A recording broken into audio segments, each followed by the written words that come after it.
Nosotros somos el equipo número 3 y vamos a hablar sobre Fukushima. El equipo está integrado por Rodríguez Granados Carla Saraí, Ruiz Villalpando Montserrat, por Teniente Alejandra y por último nuestro compañero Vázquez Martínez José Andrés. Daremos comienzo con que en el año de 1966 se comenzó el proyecto de construcción de una planta nuclear en Okuma, en la prefectura de Fukushima.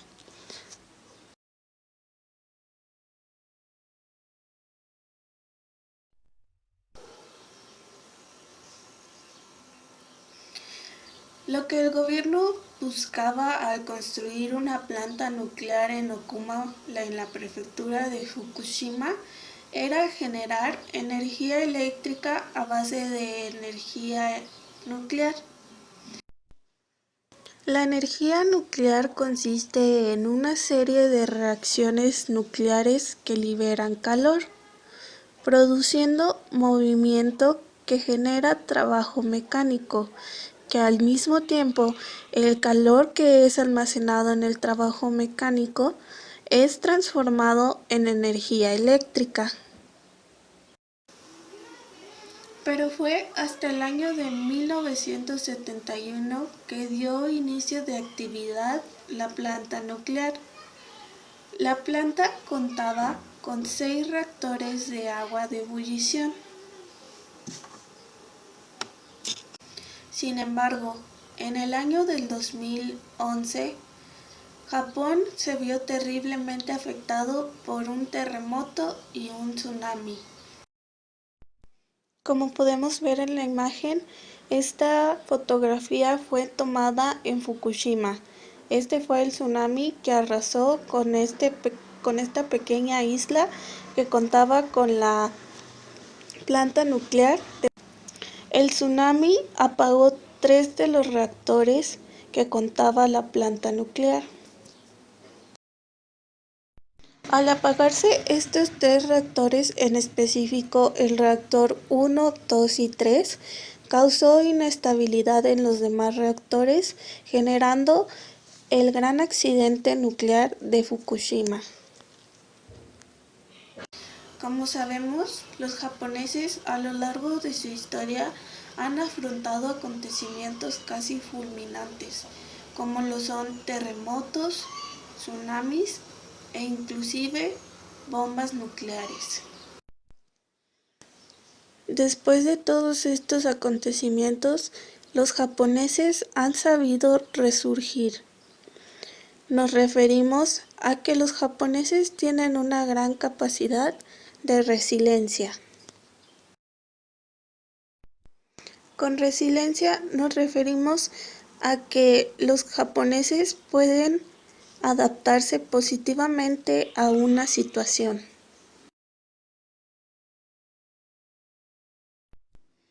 Todas estas circunstancias por las que han atravesado les han enseñado a ver oportunidades y estrategias donde los demás solo ven desgracia y confusión. Por esta increíble capacidad que han desarrollado, Japón es una de las potencias mundiales en la actualidad. Esto aplica muy bien a su nivel de industria, ya que como sabemos, los japoneses siempre buscan perfeccionar sus productos. Ahora hablaremos más a fondo sobre el accidente nuclear de Fukushima. ¿Cuáles fueron las causas y consecuencias que tuvo este accidente? Y también hablaremos un poco más sobre las medidas de prevención que se pudieron implementar. Bueno, ahora continuando, antes del terremoto, la fosa de Japón no estaba clasificada como una zona de subducción con frecuentes terremotos de magnitud 8. Los científicos no consideraban creíble que se pudiera producir un terremoto de magnitud 9 frente a la prefectura de Fukushima. Mas, sin embargo, en diferentes zonas con entornos tectónicos parecidos se habían registrado terremotos de magnitudes de ese orden o superiores en los años pasados. No hubo ninguna indicación de que las principales características de seguridad de la central se vieran afectadas por los movimientos vibratorios generados por el terremoto del 11 de marzo del 2011. Bueno, esto se debió al enfoque prudente aplicado en Japón con respecto a los terremotos al diseñar y construir sus centrales nucleares, y lo que dio lugar a la central con márgenes de seguridad suficientes. Pero no obstante, las consideraciones de un diseño originario no prevenían márgenes de seguridad comparables para sucesos de inundación externa extremos como los tsunamis, ya que en este tsunami se obtuvieron, más bien se produjeron mm, olas de más de 15 metros. Bueno, entonces la vulnerabilidad de la central en Fukushima a los peligros externos no se había reevaluado de manera sistemática y completa en sus años de existencia. De hecho, en la época del accidente no existían en Japón los requisitos reglamentarios al respecto, y los reglamentos de las directrices vigentes no tenían adecuadamente en cuenta la experiencia operativa pertinente al nivel nacional e internacional. Bueno, las directrices reglamentarias en el Japón sobre estos métodos para hacer frente a efectos los sucesos asociados con estos terremotos, como los tsunamis, eran genéricos y breves y no proporcionaban criterios específicos u orientación detallada. Las normas de seguridad del OIEA en vigor en la época del accidente exigían que antes de construir una central nuclear se determinaran los peligros externos específicos del desplazamiento, como los terremotos y los maremotos, y también que se evaluaran sus posibles efectos en la central nuclear como parte de la caracterización amplia y completa del desplazamiento.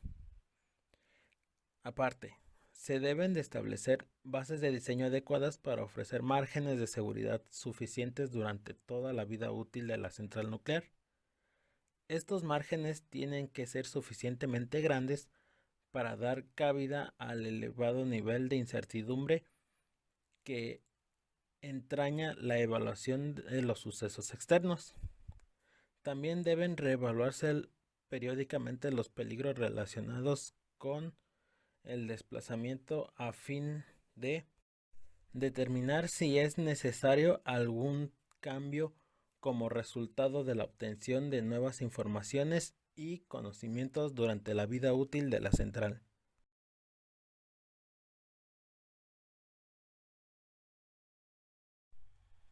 Una vez ocurrido el desastre natural, cerca de las 9 p.m., el primer ministro ordena evacuar a la población con temor a que la nación completa quedara parada por el accidente.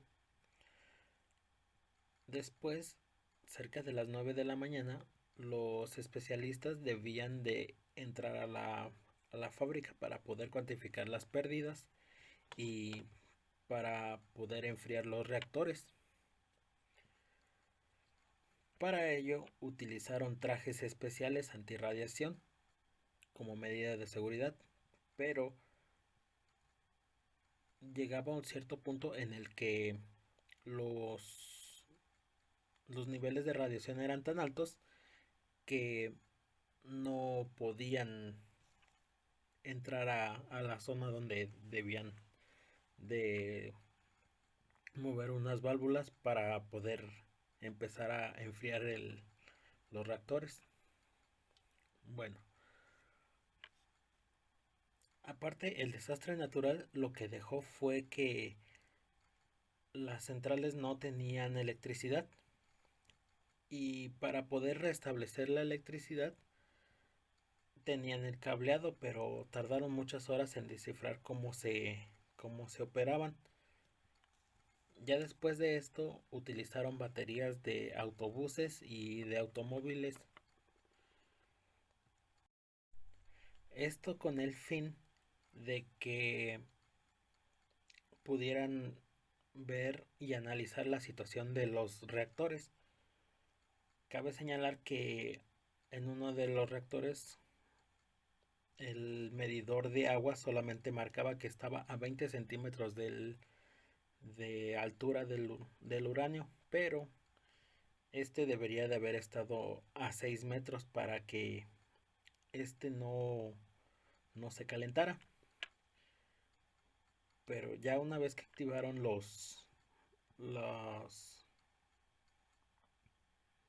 la electricidad y los medidores, se dieron cuenta de que el uranio estaba en la intemperie por más de 3 horas. Ahora, lo cual esto presentaba un gran riesgo para los trabajadores y para los civiles de ahí. Esto necesitaban hacerlo porque necesitaban liberar el vapor de radiactivo, pero con esto se iba a escapar otro isótopo radiactivo, que era el yodo 131, que este tenía que ver con el desarrollo de cáncer de tiroides, y pues lo que les preocupaba más eran los niños y los civiles.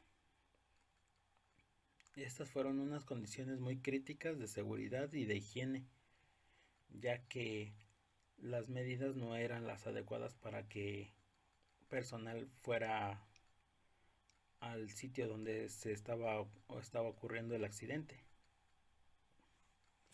Y eso es todo.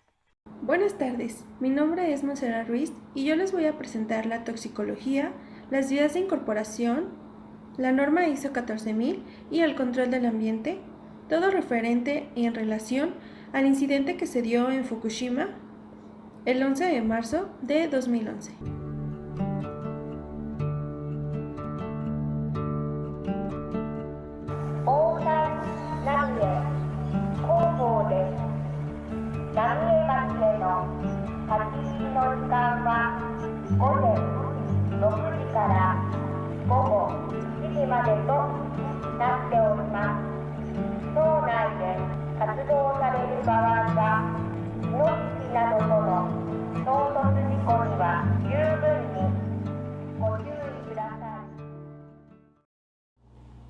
El riesgo nuclear desde el punto de vista de protección civil es el riesgo de que ocurra un accidente en una central nuclear, debido a la emisión al exterior de sustancias radiactivas y las consecuencias que puede tener para las personas, los trabajadores de la propia central y el medio ambiente. Fukushima alcanzó, según la escala internacional de eventos nucleares, la escala INES, por sus siglas en inglés, en tan solo unas horas pasó de ser un nivel 4 a un nivel 7, igualándose con el accidente nuclear ocurrido en Chernobyl. Las explosiones en los reactores 1 y 3 en la planta de Fukushima ocurrieron fuera del reactor, y esto quiere decir que no iba a haber un proceso de fisión nuclear. Pero debido a las altas temperaturas alcanzadas en su interior, el agua que entró con el tsunami reaccionó con el recubrimiento del reactor, haciendo que se produciera hidrógeno. Este es un gas altamente inflamable que al contacto con el oxígeno fuera del reactor ha provocado todas las explosiones que pudimos observar. El problema más grave era el que estaba sucediendo en el reactor número 2, ya que se quedó sin agua en 2 ocasiones, en momentos en los que el enfriamiento de los reactores tendía a ser muy crítico. El excesivo calor presente puede causar la función parcial del combustible nuclear, lo que implicaría una mayor liberación de sustancias radioactivas en la atmósfera. Por esto mismo, se tomó la decisión de liberar un poco de estas sustancias intencionalmente para evitar la explosión, además de lanzar desde el cielo con ayuda de helicópteros agua de mar y ácido bórico. Esto es es porque el ácido bórico junto con el agua hace que la temperatura vaya disminuyendo. Recordemos que existen dos tipos de incorporación, la de manera interna y la de manera externa. Primero vamos a analizar la de radioactividad externa. ¿Pero qué es la radioactividad externa? Son aquellas sustancias que podrían emitirse al exterior y ser transportadas por el viento en estado gaseoso o en estado de aerosoles, constituyendo lo que habitualmente se le conoce como una nube radiactiva, y depositarse en los edificios, en los suelos o en las plantas donde se quedarían adheridas. Un ejemplo puede ser la piel humana, el pelo o las prendas de vestir.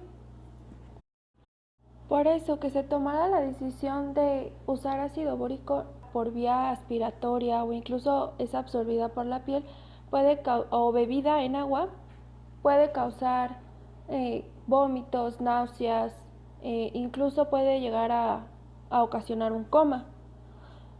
Bueno, a eso también se le tiene que agregar que hubo la liberación en uno de los reactores, se almacenaba una sustancia llamada VOX. Esta sustancia es una mezcla entre uranio y plutonio. A eso también le agregamos que deliberadamente los dueños o los encargados de la planta de Fukushima decidieron, debido a que había demasiada presión dentro de la planta, liberar paulatinamente sustancias. Entonces, todo esto que los materiales radiactivos permitieron que todas estas partículas se encontraran flotando en el aire, por lo que posteriormente se tuvo que evacuar a toda la ciudad. Bueno, y toda esta nube radiactiva desencadenó una contaminación a nivel global. Y las nubes radiactivas tienden a ser demasiado peligrosas debido a que pues no se pueden percibir por ninguno de los sentidos, y por ello, si estamos en el paso de la nube, estaríamos sometidos a la irradiación o exposición precedente de la misma. La irradiación llega desde afuera del organismo, produce su efecto, pero al parar la irradiación ya no continúa su acción. Solo actúa mientras se permanece expuesto a la misma, pero aún así puede traer graves consecuencias. Se dice que sí fue una contaminación global debido a que todas estas partículas radiactivas que se encontraron en el aire fue tan grande que lograron cruzar el Pacífico y llegar hasta las costas de California. También se registraron partículas o una mayor radiación en Alemania, en España y en Finlandia. Incluso pues después de más de un año de que ocurrió este accidente nuclear, en la temporada invernal en Estados Unidos, en ciertas zonas, cuando empezó a nevar, se detectó que había una enorme cantidad, o bueno, superaba bastante la radiación en la nieve. Entonces eso también fue una llamada de alerta.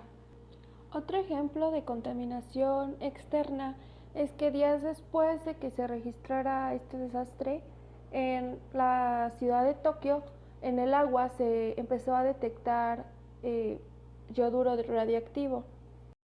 Ahora hablemos de la vía de incorporación, que es muy peligrosa, y esta es la radiactividad interna. En esta también puede inhalarse con la respiración o puede ser ingerida mediante el consumo de alimentos o líquidos contaminados, penetrando así en el interior del organismo. Lo que se puede destacar de esta vía de incorporación es que puede afectar de manera más significativa porque va a tener un mayor alcance. Tomemos como ejemplo la tierra que se contaminó debido a la cercanía que estaba con la planta nuclear. Se decidió meter en bolsas y en botes debido a que esta tenía una gran radiación y estaba también afectando a los trabajadores que hasta ese momento estaban buscando la manera de que no hubiera una explosión. En general, lo que se puede decir de la vía de incorporación radioactiva interna como externa es que continúan causando daño hasta que se elimina, aunque ya no haya una exposición a la radiación. Todo esto nos llevaría a considerar los efectos biológicos de la radiación Sin duda alguna, Fukushima ha sido, es y será una de las grandes catástrofes a nivel ecológico. A un punto en común, la norma ISO 14000. Esta norma permite que haya un equilibrio entre industria y naturaleza, debido a que su objetivo es promover más eficaz y eficiente la gestión ambiental en las organizaciones y de ofrecer herramientas útiles y manejables que sean rentables. La única desventaja de las normas ISO es que no son normas como tal, no están obligados las empresas a cumplirlos, son recomendaciones que dan. Ya es bien sabido que las centrales nucleares generan menos cantidad de residuos que otras industrias de obtención de energía. Sin embargo, los residuos que producen son altamente radioactivos y por tanto peligrosos, por los que deben ser cuidadosamente manipulados y almacenados. Primeramente, cuando el combustible ya no calienta lo suficiente, aunque sigue siendo altamente radiactivo, hay que sacarlo del reactor y almacenarlo en lo que ellos conocen como piscinas, que estas piscinas suelen estar hechas de hormigón e internamente están revestidas con acero inoxidable para evitar que la radiación escape. Son estructuralmente resistentes a terremotos y generalmente presentan una forma rectangular, como si fuera una piscina, por eso el nombre. Posteriormente ya estos residuos son almacenados en los ya tan conocidos botes donde se maneja el material radioactivo, que también están hechos de hormigón. Y estos se guardan en una bodega hasta que ya dejan de emanar radioactividad, lo que nos lleva a conectarla con la norma ISO 14000.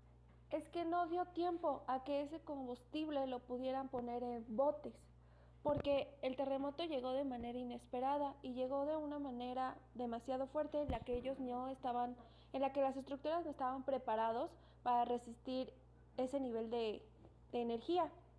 Las olas sobrepasaban los 10 metros.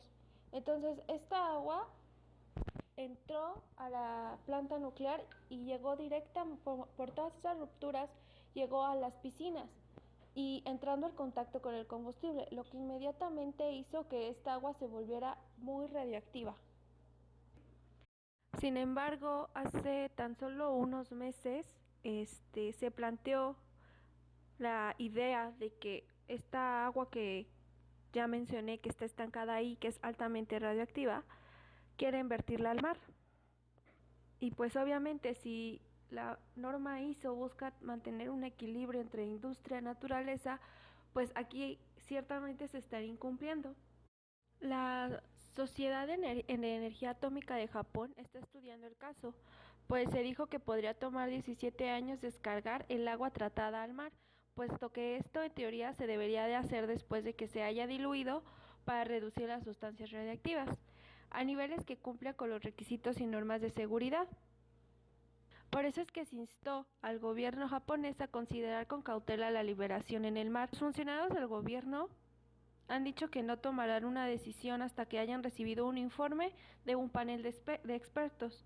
Pero, sin embargo, sí se ve una fuerte afinidad del gobierno japonés a sí vertir esta agua al mar, incluso por encima de la opción de seguirla almacenando indefinidamente. Uno de los componentes que tiene esta agua es el isótopo radioactivo del carbono 14 y este tiene una vida media de 5.370 años y como resultado pues va a persistir en el medio ambiente durante miles de años y se va a incorporar toda la materia viva. El carbono 14 es especialmente importante como contribuyente principal a la dosis colectiva de radiación humana y tiene el potencial de dañar el ADN humano. Incluso hay filtrado un documento en donde dice que la planta no es apta para eliminar el carbono 14. Lo que podemos concluir de las vías de incorporación, del control del ambiente y de cómo se manejó pues este incidente en Fukushima, sí fue una catástrofe, no solamente a nivel humano, porque se perdieron muchas vidas humanas, sino que también fue uno de los mayores desastres, hablando pues ecológicamente, que se ha suscitado. Fue tan grave que incluso va a haber todavía durante los próximos 50 años, en lo que se tiene previsto que desmantelen esta planta nuclear, va a seguir generando contaminación. Y ni hablamos de las posibles enfermedades que van a poder padecer tanto las personas que habitaron allí y que estuvieron demasiado tiempo expuestas a la radiación sin un equipo adecuado, las personas que viven actualmente ahí, que su economía está subsistida por estar ahí, pues también están muy propensas a que desarrollen cáncer o que incluso las generaciones futuras tengan malformaciones o otro tipo de enfermedades que tengan que ver con mutaciones. De igual manera, los trabajadores, aunque actualmente sí se tiene un control bastante grande, pues no deja de ser arriesgado estar en una zona altamente radioactiva.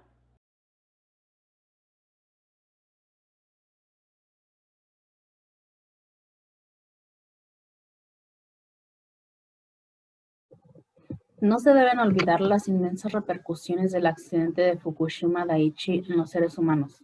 Más de 100.000 personas fueron evacuadas a causa de la emisión de radionucleidos al medio ambiente. Un importante factor que contribuyó al accidente fue el extendido supuesto en Japón de que sus centrales nucleares eran tan seguras que un accidente de semejante magnitud era sencillamente impensable. El supuesto fue aceptado por las entidades explotadoras de las centrales nucleares y ni los reguladores ni el gobierno lo pusieron en tela de juicio. Como consecuencia de ello, en marzo de 2011, en Japón, no estaba suficientemente preparado para un accidente nuclear severo. El accidente de Fukushima Daiichi sacó a la luz ciertas deficiencias del marco regulador de Japón.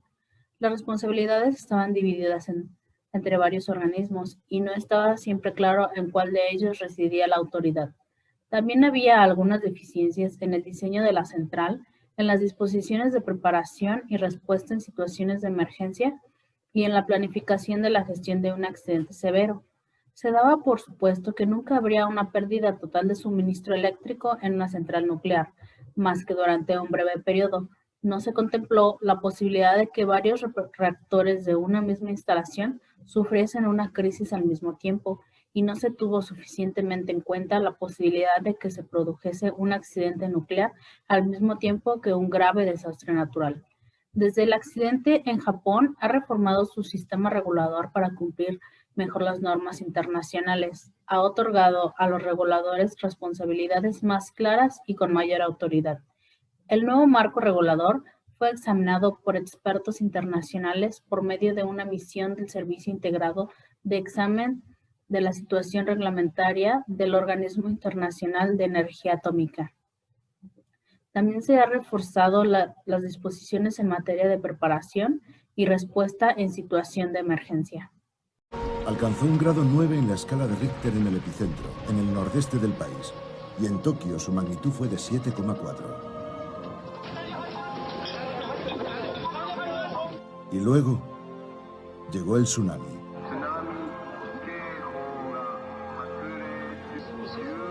Azotó 650 kilómetros de costa en Tohoku.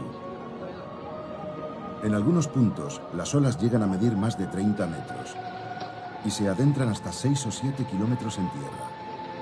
Toda la región, un lugar hermoso con sus casitas de madera, plástico y aluminio, queda rápidamente invadida, engullida por el agua.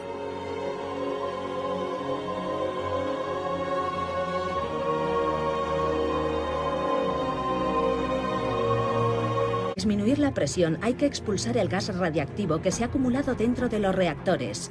Pero para ello han de pedir la autorización del primer ministro. Naoto Kan, que también es ingeniero, da luz verde. Los circuitos no dan abasto para abrir las válvulas. La única opción viable parece ser la de abrirlas manualmente, pero el manual de instrucciones no precisa cómo proceder. Se aconseja a quienes vivan en un radio de menos de 3 kilómetros de la central que se alejen, y a los que vivan en un radio de entre 3 y 10 kilómetros que se queden en casa. Tras evacuar a la población en un radio de 3 kilómetros, la solución más aceptable parece ser liberar el vapor radiactivo de manera controlada. La gente empieza a creer que lo peor ya ha pasado. El tipo de reactor de Fukushima Daiichi, el modelo General Electric de 1978, funciona como una enorme olla a presión. El núcleo contiene unas barras de combustible compuestas de uranio. La fisión de los núcleos de uranio produce átomos radiactivos que continúan generando un calor residual días después de apagarse el reactor. El calor del núcleo del reactor se genera por fisión nuclear. Al hervir, el agua produce vapor que se dirige a las turbinas y las acciona para producir electricidad. El vapor condensado regresa luego al reactor. La extracción y sustitución del combustible suele efectuarse con un puente grúa que cubre la distancia entre la piscina del reactor y la piscina adyacente. Durante la operación se inundan por completo ambas piscinas. El traslado de las barras de combustible se efectúa bajo el agua a través de una compuerta común que funciona como una válvula. Por lo tanto, mantener el combustible refrigerado y aislado del entorno es una cuestión de seguridad fundamental. La primera barrera es la cápsula de hierro, el núcleo del reactor. La segunda barrera es un armazón de hormigón armado. Las paredes del edificio son la última barrera entre el reactor y la atmósfera.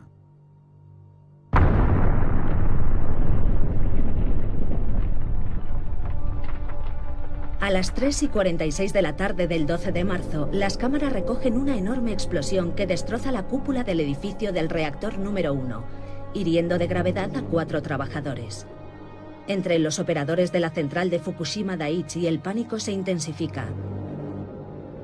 Por suerte, una primera misión de reconocimiento descubre que solo ha estallado la cúpula del edificio, pero no el reactor, que parece seguir intacto.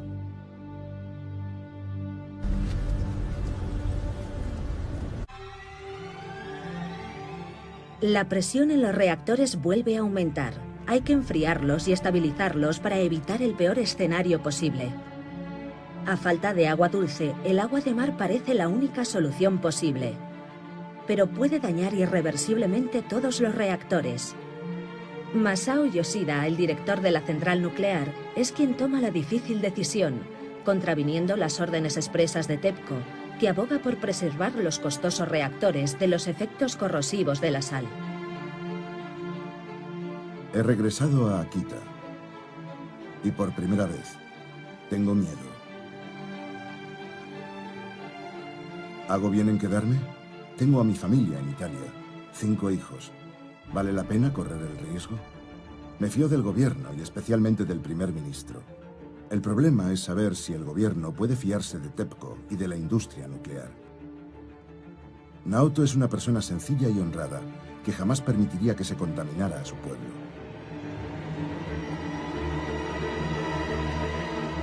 En la central nuclear de Fukushima Daiichi descubren que los núcleos de los reactores 1, 2 y 3 ya están dañados. En una maniobra desesperada, el gobierno envía un equipo de bomberos especializados para intentar atajar la situación más grave, la del tercer reactor. Nada más llegar los hombres, una gran explosión destruye la parte superior del edificio 3, afectando también al edificio 4.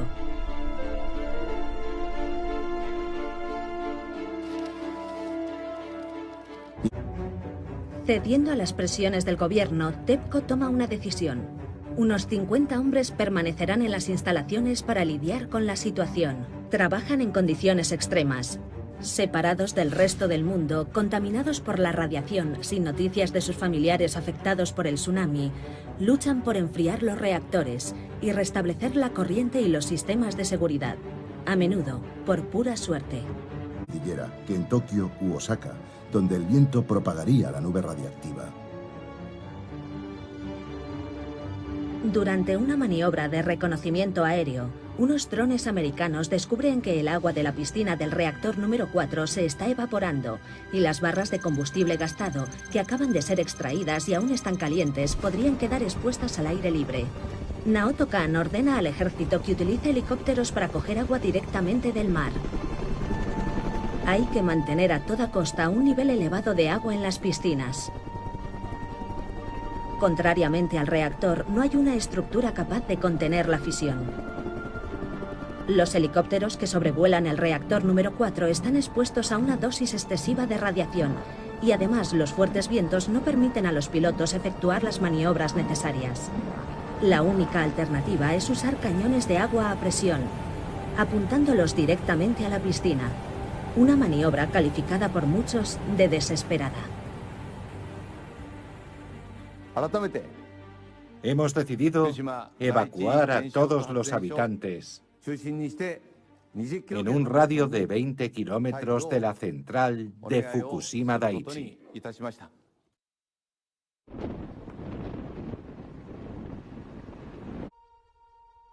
La situación parece estar mejorando.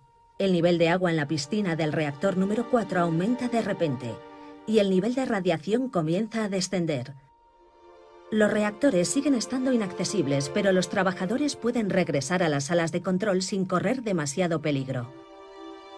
A finales de marzo de 2011, se sustituye el agua de mar por agua destilada. Sin embargo, el circuito de refrigeración ya no es hermético. Al usar agua de mar, además de agua dulce, han logrado estabilizar los reactores, pero han provocado un vertido de más de 11.000 toneladas de agua radiactiva en el océano, causando una honda preocupación en la comunidad internacional. El accidente alcanza el nivel más elevado en la escala internacional de accidentes nucleares. La mayor parte de los medios de comunicación acusan al primer ministro de gestionar la crisis de manera irresponsable. Naoto Kan ha presentado hoy su dimisión como primer ministro de Japón tras llegar a un acuerdo con la oposición para promover una serie de iniciativas que ayuden al desarrollo de las energías renovables. El director de la central de Fukushima Daiichi, Masao Yoshida, se ha visto obligado a dimitir de su cargo para ser hospitalizado y sometido a un tratamiento médico urgente. Lo reemplazará en el cargo el gerente Takeshi Takahashi. El primer ministro de Japón, Yoshihiko Noda, ha declarado a la nación que el reactor alcanzará el estado de apagado en frío. Hoy Japón cerró el último de los 54 reactores nucleares que aún estaban en funcionamiento para efectuar tareas de mantenimiento de emergencia. El nuevo primer ministro, Shinzo Abe, ha anunciado hoy su intención de volver a adoptar la energía nuclear, reabriendo gradualmente las centrales existentes y retomando las obras de las que estaban en construcción. Esta decisión ha desatado una ola de protestas en todo el país. Un poco histéricos. El informe Kurokawa apunta a que las causas directas del accidente podían haberse previsto antes del 11 de marzo de 2011. TEPCO se apresuró a achacar el accidente nuclear al tsunami y descartar que el terremoto causara ningún daño. La intervención directa del Ejecutivo, que incluyó la visita del primer ministro Kan a Fukushima Daiichi, perturbó la cadena de mando y produjo aún más confusión sobre el terreno, en una situación que ya de por sí era crítica. El accidente fue el resultado de la colusión entre el gobierno, los reguladores y TEPCO, y la falta de gobernancia de dichos agentes. Con su comportamiento han traicionado el derecho de los japoneses a saberse a salvo del peligro nuclear. De más de 1500 microsieverts.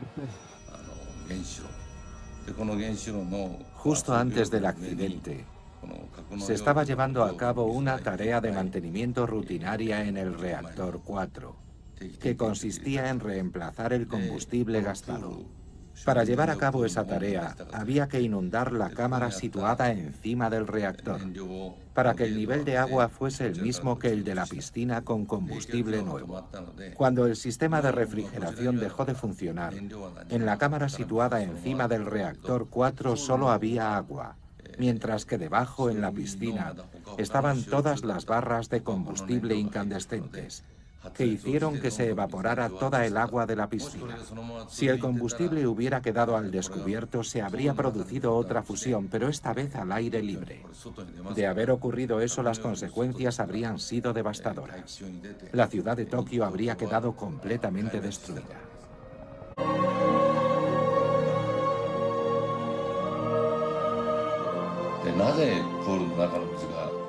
La razón por la que al final no se produjo una catástrofe nuclear fue un misterio durante mucho tiempo. No la conocimos hasta pasados varios meses, gracias a la labor de la comisión de investigación.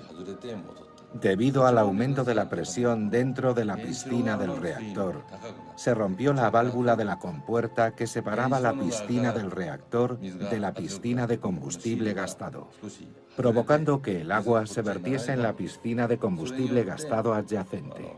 Si no se hubiera roto la compuerta, el agua de la piscina habría seguido evaporándose y no habría tardado en producirse una fusión nuclear. Tokio se ha salvado por pura casualidad.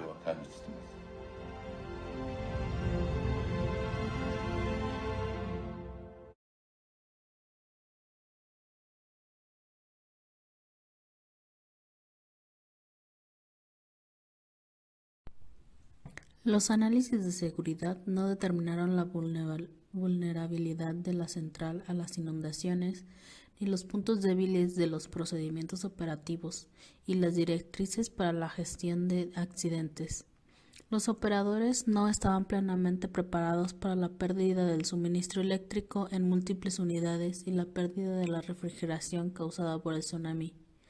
Los operadores no habían recibido la capacitación adecuada ni habían participado en ejercicios pertinentes de simulación de accidentes severos y el equipo de que disponían no era apropiado en las condiciones degradadas de la central. También se introdujeron contramedidas nuevas en la respuesta de accidentes severos para evitar el daño al núcleo y a la vasija de contención y difusión del material radioactivo. Deben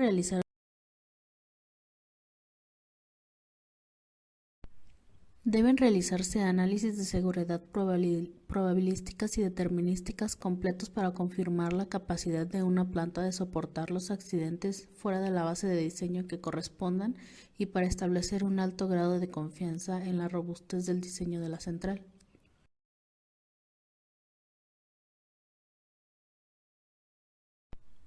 Las disposiciones para la gestión de accidentes deben ser amplias y estar bien diseñadas y actualizadas.